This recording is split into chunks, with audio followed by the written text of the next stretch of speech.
Assalamualaikum warahmatullahi wabarakatuh. Bismillahirrahmanirrahim. Alhamdulillah wa bihi nasta'in. Wassalatu wassalamu ala Rasulillah Imamil muttaqin wa sayyidil anbiya wal mursalin wa ala alihi wa ashabihi ajma'in. Yang Allah muliakan kaum muslimin dan muslimat, ikhwan dan akhwat fillah, mata'anallah wa iyyakum bisihhati wal afiyah. Dengan mengucap alhamdulillahirabbil alamin, puji serta syukur kita panjatkan kepada Allah. Salawat serta salam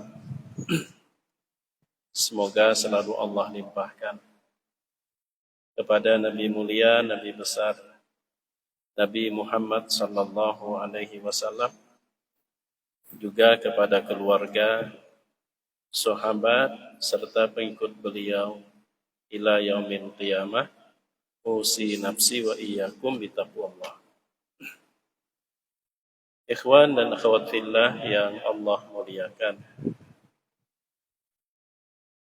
Imam Abu Daud rahimahullah meriwayatkan daripada Sayyiduna Mu'adz bin Jabal radhiyallahu anhu. Ia berkata, tanganku pernah dipegang oleh Rasul sallallahu alaihi wasallam sembari beliau berkata, Inni uhibbuk,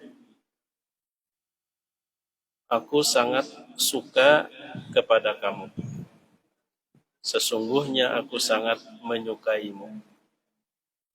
La tada'anna dubura kulli salatin an taqul Allahumma a'inni ala dzikrika wa syukrika wa husni ibadatik. Wahai Mu'adz, jangan sampai engkau terlewatkan di setiap dubur salat atau di belakang maupun di penghujung salat untuk selalu membaca Allahumma a'inni ala dzikrika. Ya Allah, berikanlah aku pertolongan ala dzikrika, agar senantiasa dapat berzikir mengingat engkau. Wa ala syukrika, agar senantiasa dapat bersyukur atas nikmat yang engkau beri. Wa ala husni ibadatik, dan agar dapat beribadah dengan baik dan menjadi hamba-Mu yang baik. Rawahu Abu Daud.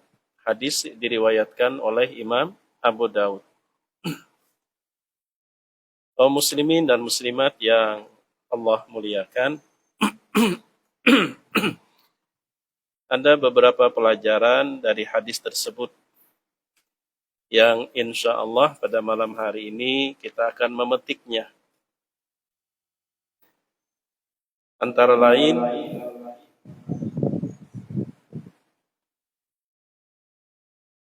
Nabi Muhammad sallallahu alaihi wasallam menyampaikan sebuah pesan Terlebih dahulu beliau membuka hati penerima pesan dengan cara membuatnya merasa senang. Atau dengan kata lain, Nabi menyampaikan pesan dengan bahasa cinta. Wahai Mu'adz, sungguh aku sangat menyukaimu. Sungguh aku sangat menyukaimu. Maka jangan sampai engkau terlewatkan di setiap dubur. Dubur itu kalimat musyarakah. Dubur bisa berarti sesudah. Dubur bisa berarti belakang. Dubur bisa berarti bagian ujung. Jangan sampai ditinggalkan untuk membaca Allahumma inni, ya Allah, berilah aku pertolongan agar senantiasa dapat mengingat-Mu, berzikir kepada Engkau, agar senantiasa dapat bersyukur kepada-Mu, dan agar senantiasa dapat beribadah dengan baik dan menjadi hamba-Mu yang baik.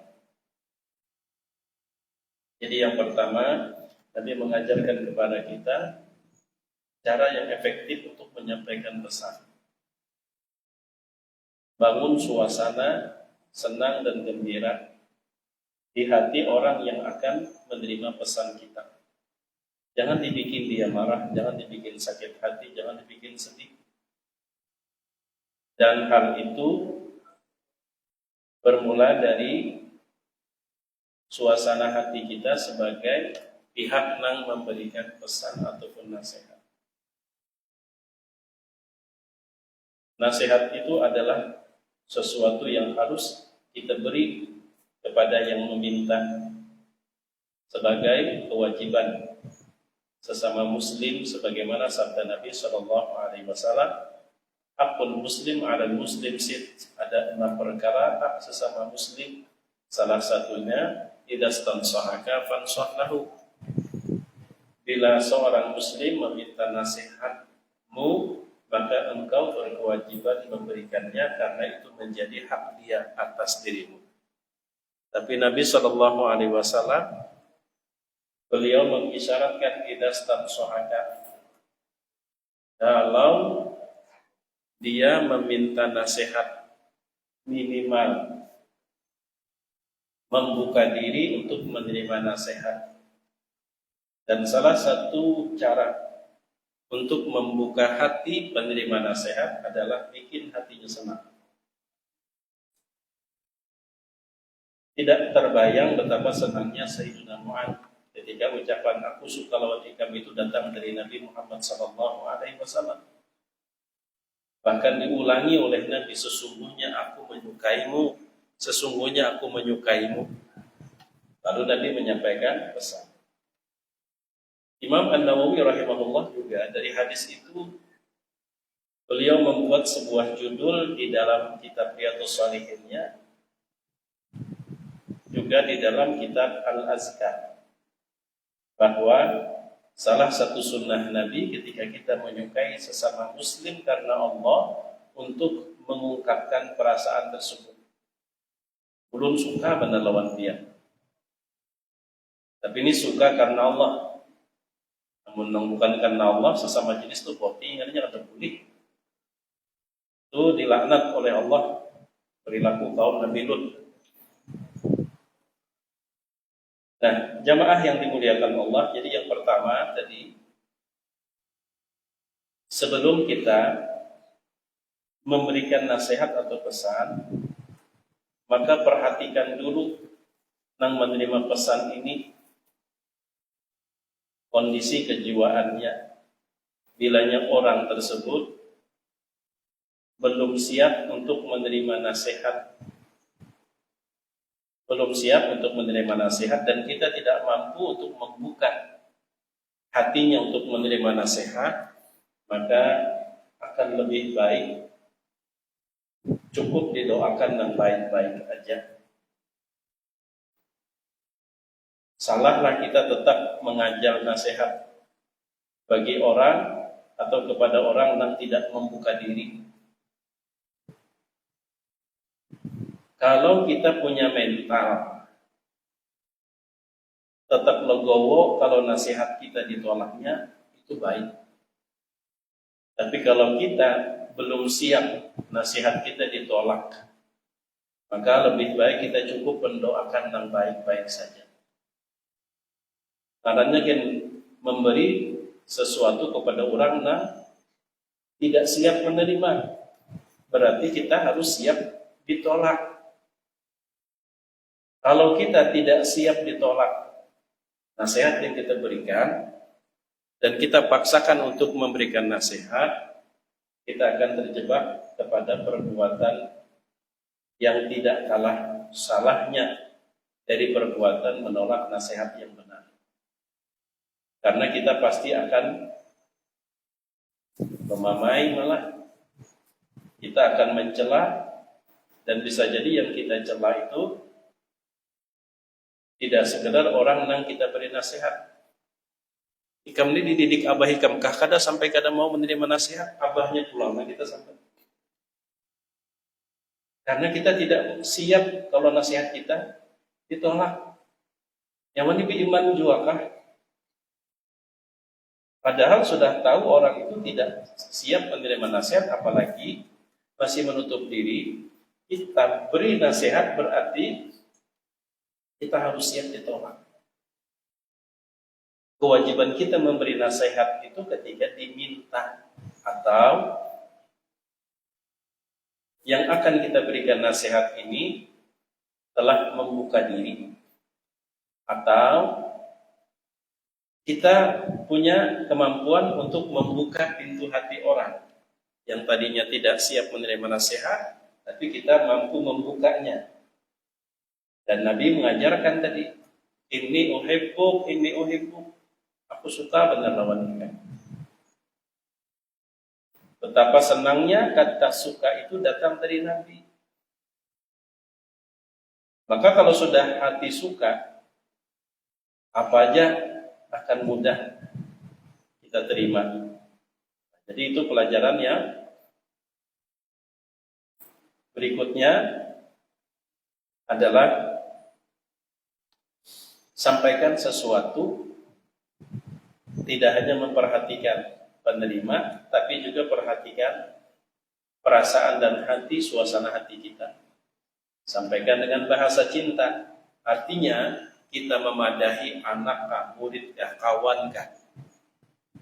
Kita memadahi itu karena kita sayang, bukan karena kita lagi sarik. Bila kita memadahi dalam kondisi sedang marah, kecewa, kesal, maka ibarat makanan nasihat kita itu keras dan bisa melukai perasaan, bikin orang tersinggung. Karena nasihat yang datang dari hati yang marah itu cenderung pemamai. Tapi kalau nasihat datang dari hati yang penuh dengan kasih sayang, itu akan terdengar lembut, santun, dan membimbing, bukan menghakimi, apalagi menggurui. Jamaah yang dimuliakan Allah, pelajaran berikutnya dari hadis Nabi SAW. Nabi mengajarkan apa yang harus kita minta kepada Allah, apa yang mesti menjadi tujuan dari sebuah penantian.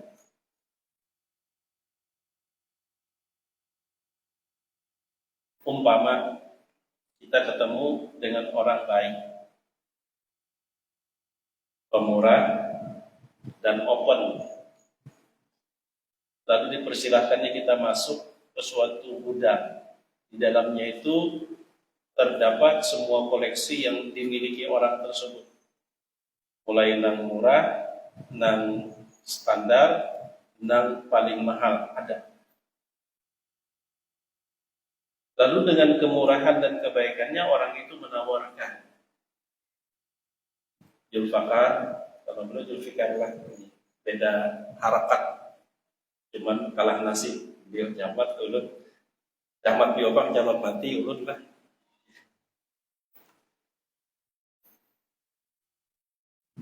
Lalu dipersilahkan bil fakar, ambil apa nang ikam hendak. Ambil. Kira-kira nang ulun ambil sesuatu nang murah atau tampulu disuruh mengambil nang hendak nang disukai, ulun ambil nang paling mahal. Maka pastilah kita akan mengambil nang paling mahal, paling baik. Mbah, temani kamu hendak ambil. Nah, Allah Subhanahu wa taala membuka kemurahan dengan berfirman, "Ud'uni astajib lakum." Mintalah, berdoalah kepadaku. Buka pulakan. Maka yang harus kita minta kepada Allah itu apa? Minta harta, silahkan. Allah open kok, tidak dilarang. Minta jabatan, silahkan.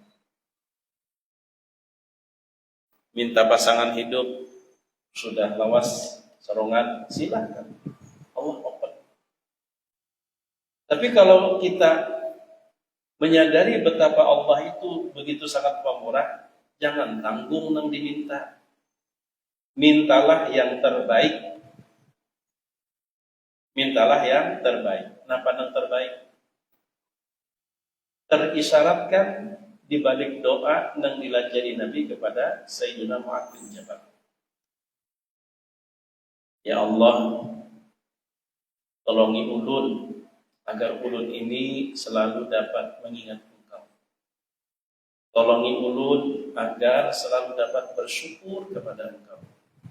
Tolongi ulun agar selalu dapat beribadah dengan baik kepada Engkau. Bolehlah minta surga? Boleh. Bolehlah minta jauhkan dari neraka? Boleh. Bagus. Tapi ada permintaan yang lebih baik daripada itu. Imam Ibnu Athaillah As-Sakandari di dalam bukunya Al-Hikam, beliau berpetuah. Apa kata Imam Ibnu Athaillah? Khairu ma tatlubuhu minhu ma huwa talibuhu minka. Khairu ma tatlubuhu minhu ma huwa talibuhu minka. Sebaik-baik yang engkau pinta kepada Allah adalah apa yang Allah pinta darimu. Allah menyuruhlah kita berharta, Allah menyuruhlah kita punya jabatan, Allah menyuruhlah kita bersyukur, ya itu perintah Allah. Allah menyuruhlah kita berzikir, ya itu perintah Allah. Allah menyuruhlah kita beribadah, ya bahkan itu tujuan hidup yang Allah berikan untuk kita. Itu sama ketika Syekh Muhammad Mutawalli Sya'rawi saat menafsirkan firman Allah surah Al-Fatihah, Alhamdulillahirabbil alamin. Itulah kalimat redaksi yang terbaik memuji Allah. Karena redaksi itu langsung datang dari Allah. Alhamdulillahirabbil alamin. Sebagus apapun kita rangkai kalimat untuk memuji Allah, tidak akan pernah mengalahkan keunggulan Alhamdulillahirabbil alamin. Kenapa? Karena itu Allah yang, kalau boleh merangkainya, jelas itu firman Allah. Sedangkan umpama kita panjang menyusun kata untuk memuji Allah, tetap pujian yang datang dari Allah tentang Allah jauh lebih sempurna dari pujian yang kita rangkai datang dari kita manusia yang tidak berdaya. Di sisi lain kata beliau, Alhamdulillahirabbil alamin menunjukkan Allah itu kada ribet. Beda kita, apalagi berkaitan dengan protokol. Untuk memuji atasan saja kita harus minta bantuan AI dulu. Buatkan sanjungan yang terbaik untuk atasan. Panjang benar, seperti orang berpantun. Itu pun belum tentu memuaskan hati atasan dan manusia. Ribet manusia. Allah enggak. Allah itu simpel.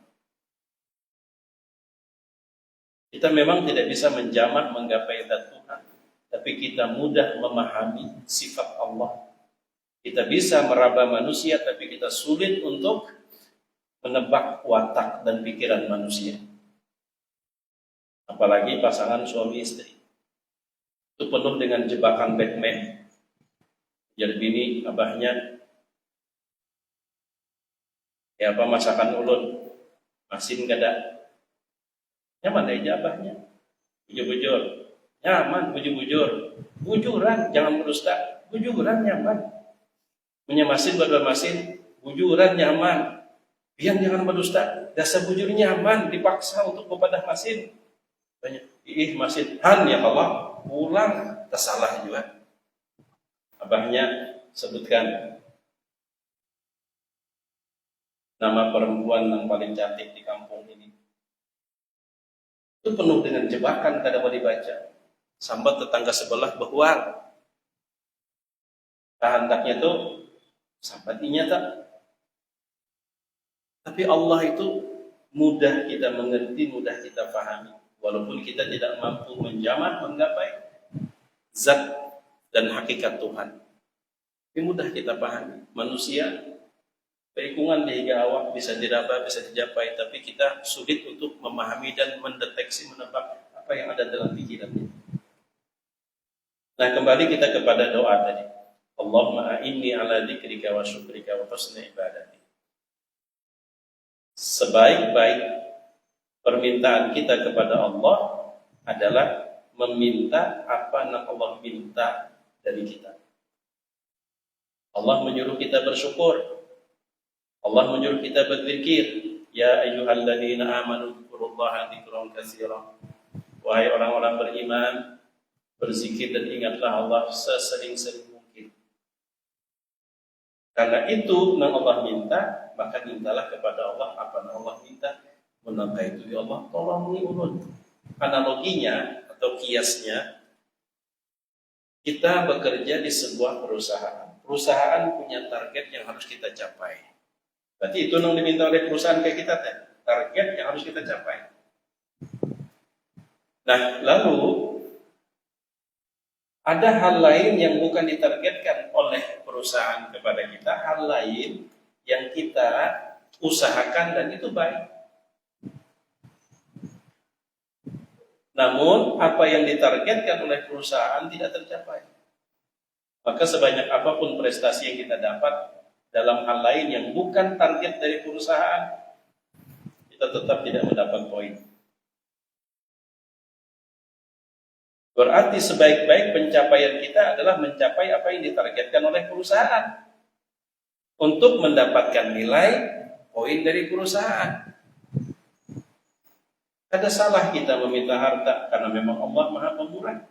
Ada salah kita minta jabatan karena Allah Maha Pemberi. Tapi Allah kadang menyuruh kita untuk itu.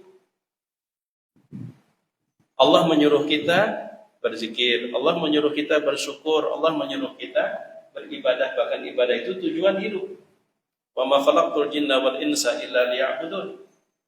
Tidak aku ciptakan jin manusia ini kecuali tujuannya untuk beribadah. Artinya Allah beri kita hidup untuk besok hari itu untuk beribadah. Dan itu diisyaratkan oleh Nabi. Kita ini berharap panjang umur, dasar apa geran.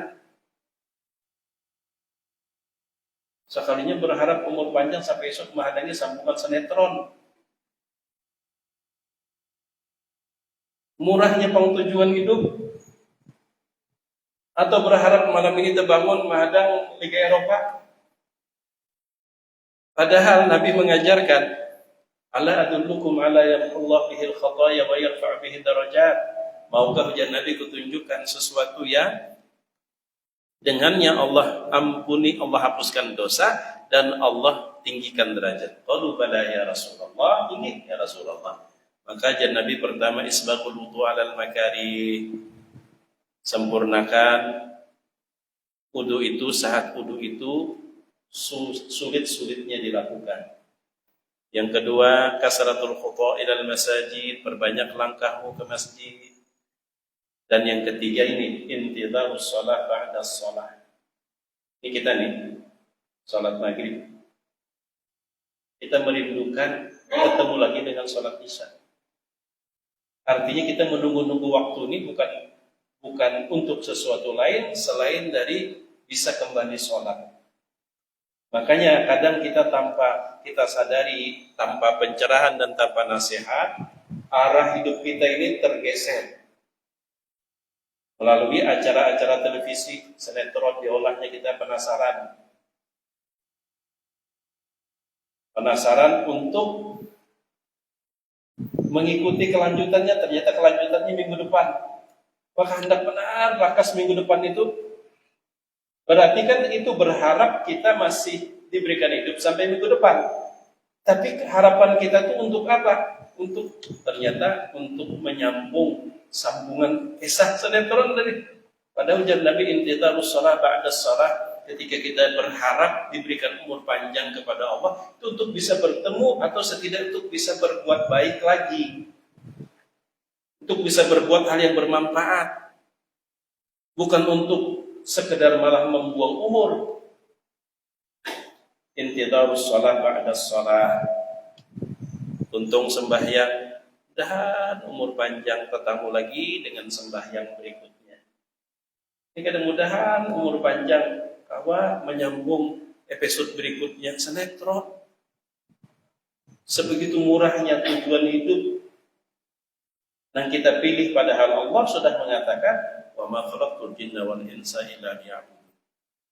Makanya orang-orang yang saleh bijak itu setiap kali bangun buri, yang ada dalam pikirannya, alhamdulillah Allah berikan aku kesempatan lagi hidup untuk menambah kebaikan atau untuk memperbaiki kesalahan-kesalahan di masa lalu. Nah, jamaah yang dimuliakan Allah Subhanahu wa taala. Jadi yang pertama tadi adalah agar selalu mengingat Allah, karena itu diperintahkan Allah. Wahai orang-orang beriman, berzikirlah, ingatlah kepada Allah sebanyak-banyaknya. Lalu jari kita, tolongnya ulunnya Allah itu, ulun minta. Supaya ulun kawa melaksanakan apa yang kau perintah. Tolongnya ulunnya Allah. Demikian juga bersyukur. Orang yang tidak bersyukur Allah ancam. Hafal berataan ayatnya.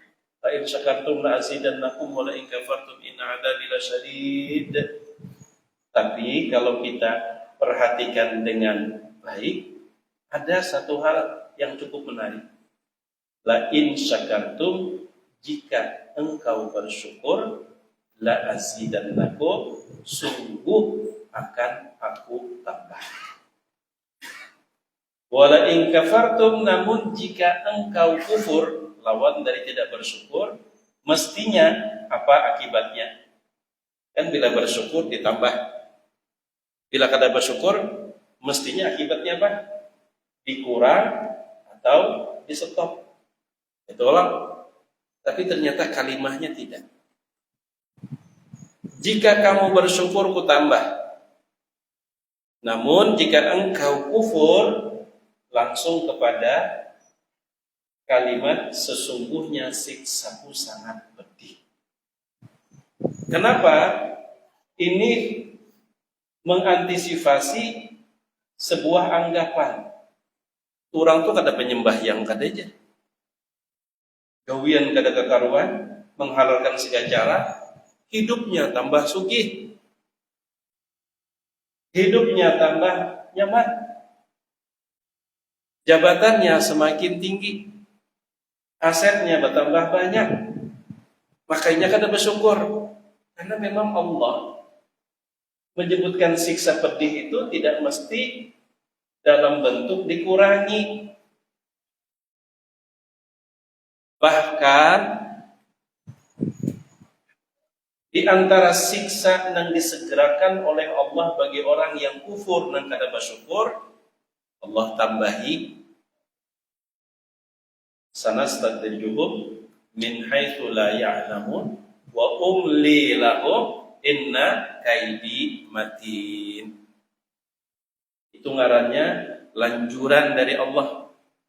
Lanjuran. Jadi bila kita dihidup kada kakaruan, gawian kada kakaruan, nang menyanyalah nang digawi, tapi ternyata usaha kita tambah lancar, aset kita tambah banyak.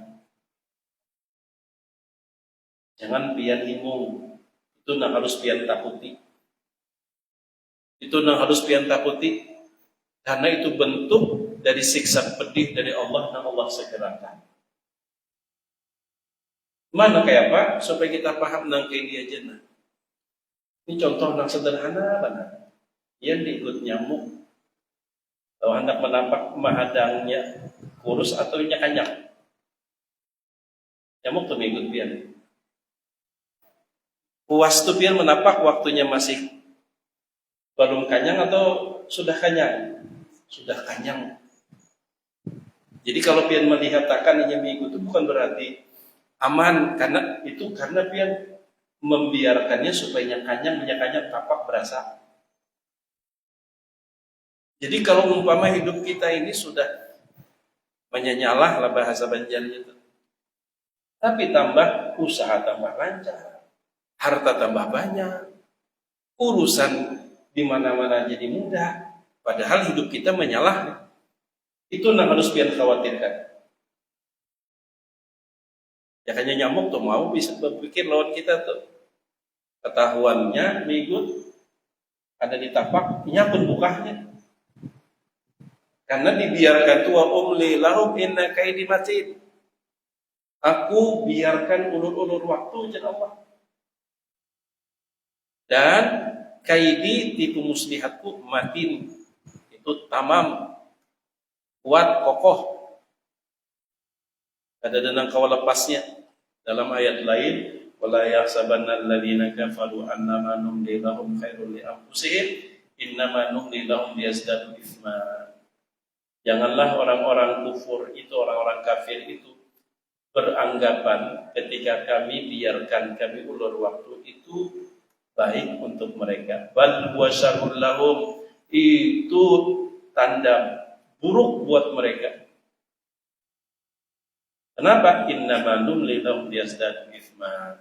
Kami biarkan, kami lanjurkan supaya dosanya bertambah. Makanya Allah mengatakan, wala in kafartum inna adabi lasyadid. Jika kalian tidak bersyukur, kufur, siksaku pedih. Jadi siksa Allah itu tidak hanya dalam bentuk amblas kada, tidak hanya dalam bentuk Allah stop kada, tidak hanya dalam bentuk Allah kurangi, sebagaimana bila bersyukur Allah tambahi. Tapi bisa jadi siksa yang pedih itu bentuknya semakin kita kufur tidak bersyukur, semakin dilanjurkan oleh Allah Subhanahu wa taala. Dan itu yang harus kita takuti. Karena itu istidraj, lanjuran, dan istidraj itu adalah bentuk dari siksa yang Allah segerakan. Jangan merasa senang kita, apalagi pongah. Maaf banyak sembahyang, udah tidak ada sembahyang lagi, nanti bertambah. Itu tuh ibaratnya tuh kata tanggung-tanggung karena sudah sampai waktunya. Ibarat nyamuk tuh sudah kanyang, maka pian subhanallah Pak, kita belajar dari kelakuan kita yang sederhananya. Kita hadangi nyamuk tuh sampai kanyang. Pas anak kita tapak, terabangnya tambah sangkal kedah tipian. Tambah sangkal. Selama kada buka dari mata pian sasah. Yang sasah kalau bayangkan. Nah itu tahu kekurang lebihnya kalau kita umpamakan. Makin Allah tuh murka. Padahal kita juga membiarkannya bisa. Pas anak kita pukul terabangnya, kita sasah kemana-mana itu sah. Dan pada saat itunya kadang lagi terabang lincah. Tahu lagi, ibarat pesawat itu sudah terkunci. Pesawat tempur terkunci. Tak mau lagi menghadang waktunya jadi. Nah, jamaah yang dimuliakan Allah Subhanahu wa taala. Jadi jadikanlah tujuan yang kita nanti. Ada boleh saja menghadang awal bulan kena gajian. Boleh saja, tapi gajian juga apa? Karena setiap kita ya, apalagi kita memang sudah biasa gajian menghadang awal bulan lah. Jangan tanggal 15, tanggal 2 bulan Mei sudah menghadagi 1 Juni. Hendak lekas. Tapi apa yang memotivasi kita menginginkan ketemu dengan bulan depan? Maka siogianya yang memotivasi kita adalah untuk bisa melakukan kebaikan lagi. Intidarus sholah ba'da sholah, jangan sampai jadi guring sungsung ya, karena Pak malam ini di Eropa.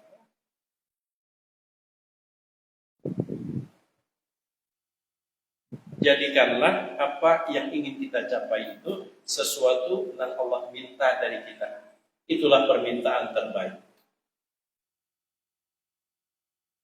Soal surga, kita sudah yakin dan yakin seyakin-yakinnya Allah itu nyata pasti memberi orang itu sudah selalu mengingat Allah, selalu bersyukur, selalu beribadah dengan baik. Biar kada ditagih, pasti Allah beri.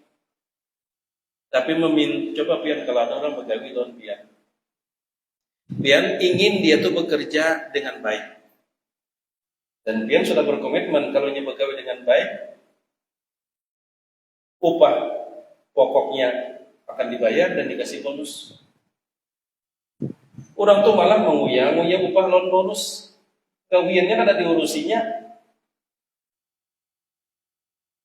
Semestinya yang harus ia lakukan adalah bagaimana bekerja dengan baik. Walaupun harus minta tolongi Bang Ulun supaya Ulun kau menyelesaikan tugas yang Pian berikan dengan baik. Tolongi Ulun.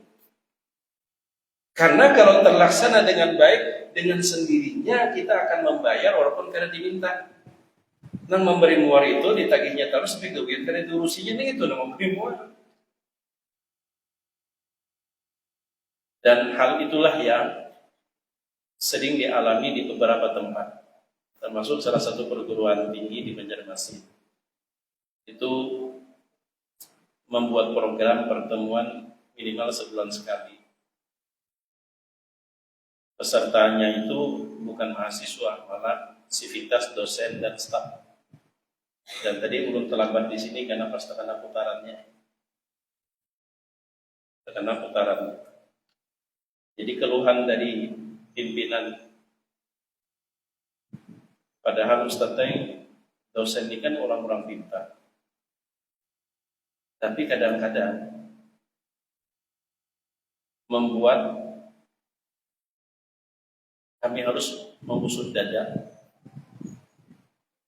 Banyak sudah soal urusan gaji. Belum tanggalnya sudah diepek-epek terus kami. Padahal kami tidak pernah menunda gaji mereka. Tapi bila sudah ada tugas masing-masingnya lari. Melimpahkan kepada yang lain. Tapi sudah masalah gaji, ibaratnya tanggal 25 sudah diepek-epek kami. Dan kami pun sudah berusaha berikan bonus karena diberikan healing ke Singapura, ke Malaysia, supaya menumbuhkan rasa kesadaran akan tanggung jawab. Kan jadi hal yang dikeluhkan oleh sebuah lembaga. Nah, itu bayangkan kita. Surga dan pahala itu kadang perlu kita khawatirkan, pasti Allah beri. Allah itu Maha Pemurah. Itu sudah jaminan dari Allah. Tinggal tugas kita apa yang Allah minta. Maka mintalah apa yang Allah minta dari kita, mintalah kepada Allah. Lalu kita dimudahkan. Kepada Sayyidina Mu'adz bin Jabal dalam riwayat lain, Nabi pun juga mengisyaratkan hal demikian. Ketika Sayyidina Mu'adz bin Jabal bertanya, "Ya Rasulullah, akhbirni bi'amalin yudkhiluni al-jannata wa yub'iduni 'anil nar." Qala sa'alta an 'azim wa innahu la yasirun 'ala man yassarahu Allah ta'ala 'alaihi. Ya Rasulullah, ya Sayyidina Mu'adz, padahi pangulun amalan amalan yang memasukkan ulun ke dalam surga tanpa transit di neraka.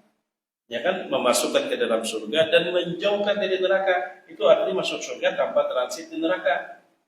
Bila berdoa minta hendak masuk surga aja bisa dimasukkan, tapi di waktu-waktu akhir. Ya kayak ibarat orang main bola itu sudah 5 menit terakhir dimasukkan dulu pemain cadangan. Tapi sampai begadang dulu di pinggir lapangan. Batis mah menggatal pada nompat buka, tapi dia pelatih kena dulu. Masih berbahaya berganti masuk ke lapangan baru kena bola habis waktunya, masalahnya hati dia. Lalu apa ujar Nabi? Sa'alta an azim wa innahu la yasirun ala ma yassarallahu ta'ala. Engkau menanyakan tentang perkara yang besar, tapi dia akan menjadi mudah bagi orang yang Allah mudahkan. Jangan pernah kita meninggalkan untuk memohon kepada Allah, dimudahkan dapat melaksanakan apa yang Allah perintahkan. Apa saja banyak. Cuman yang 3 macam itu patikamannya. Berzikir kepada Allah. Salat itu termasuk zikir. Aqimis shalat dari zikri termasuk zikir. Membaca Al-Quran termasuk zikir. Jadi Nabi sebutkan kalimat-kalimat yang universal, di mana kalimat universal ini menaungi semua yang Allah perintahkan. Berzikir, bersyukur, beribadah. Dan di samping itu, bila dalam kehidupan kita terlaksana zikrullah, terlaksana syukur atas nikmat yang Allah beri, terlaksana ibadah, maka jangan sekutukan Allah dengan sesuatu apapun, termasuk menjadikan diri kita seakan sebagai sekutu Tuhan. Maksudnya apa? Semua itu terlaksana sepenuhnya Allah yang menolongi. Jangan ada kita di situ. Bila ada kita di situ berarti ada 2, Allah berapa persen, kita berapa persen, kita 2 ngarannya. Makanya di akhir surah Al-Kahf, "Falyamal 'amalan shalihan wa la yusyrik bi'ibadati rabbih ahada." Paman kita kawan berzikir kepada Allah. Lalu terlintas dalam hati kita, aku pernah kawan. Allah menolongi, cuman Allah 50% ya, 50% ya aku, berarti 50% Allah, 50% aku, 2 ngarannya. Itu syirik. Sepenuhnya Allah yang menolongi, katanya kita Pak. Sepenuhnya Allah yang menolongi. Makanya wala yusyrik bi ibadati rabbih ahada, dan janganlah dia mensekutukan dengan ibadahnya itu sesuatu apapun. Sesuatu apapun. Sama halnya gini, kita minum obat karena kita sakit, lalu sembuh. Yang menyembuhkan kita sepenuhnya Allah. Jangan Allah 50%, obat 50%. Sepenuhnya Allah. Di dalam jari kita ini obat yang berperan 50%, Allah yang 50%. Ini artinya bilanya obat aja, berarti kan sembuh. Bilanya kada obat Allahnya, berarti kada mungkin sembuh. Lalu kita meyakini obat 50%, Allah 50%, berarti ada 2 di situ. Maknanya syirik. Bahkan apa kita bawa obat menang Allah yang menyembuhkan? Karena bawa obat itu Allah yang menyuruh. Kita bawa obat itu Allah yang menyuruh, kan itu tugas kita yang Allah suruh. Sedangkan sembuh itu Allah buktinya. Tidak semua orang yang berobat bahkan obat yang mahal sekalipun lalu kemudian sembuh. Tidak semua orang. Karena memang yang menyembuhkan itu Allah. Malah ada yang tanpa berobat malah sembuh. Walaupun itu langka, kelangkaan itu hanya sekedar mengingatkan kita bahwa Allah jualah yang berperan sepenuhnya. Ulun ada di sini sahabat jamaah di Masjid Al-Muttaqin Sultan Adam. Di sini ada semacam polik. Lalu konsultasi dengan dokter. Di mana kesimpulannya menjadi dokter tidak ada pilihan lain, dia ini mesti operasi. Karena beliau memakai jalur padat, BPJS itu jalur padat, jalur macet lah. Jadi kita kadang beliau menyalahkan dasar orang kan banyak memakai ini itu otomatis harus antri. Itu memang sudah logikanya nangka itu jangan pian mengguru tuh karena memang memakai jalur padat. Bayarnya mencicil itu bukan gratis, kecuali yang dari pemerintah. Itu bayar seumur hidup ya, garing-garing tetap bayar tiap bulan, cuma mencicil. Jadi lalu menunggu antrian sekian bulan, panjang daftarnya. Wayah beliau hubungi dokter yang sudah dijadwalkan untuk melakukan operasi. Adakah pilihan lain? Tidak di sini. Lain pada operasi yang ada pilihan lain. Rupanya sambil menunggu jadwal tersebut, tanggal yang ditetapkan, lalu melakukan hal istilahnya kan pada dahar, jaluran, masukkan banyu, impus ke hidung, gitu. Isi dan amalkan. Sekalinya pas menjelang sampai waktu operasi, dapat kabar dokter yang menyuruh operasi itu meninggal, lalu ganti dokter. Seganti dokter, diperiksa. Pian nih, ada penyakit ya dokter. Dasar memang kan udah sembuh. Malah nang menyuruh operasi orangnya sudah meninggal. Tapi lain konten lah, ini kontennya sekedar penutup aja. Biar kain nih. Rokok berat kayu. Umur 100 tahun. Aku nih di megang dokter sudah menyuruh ampih merokok. Aku lawan di sini. Di megang dokter sudah menyuruh ampih merokok. Mana dokternya?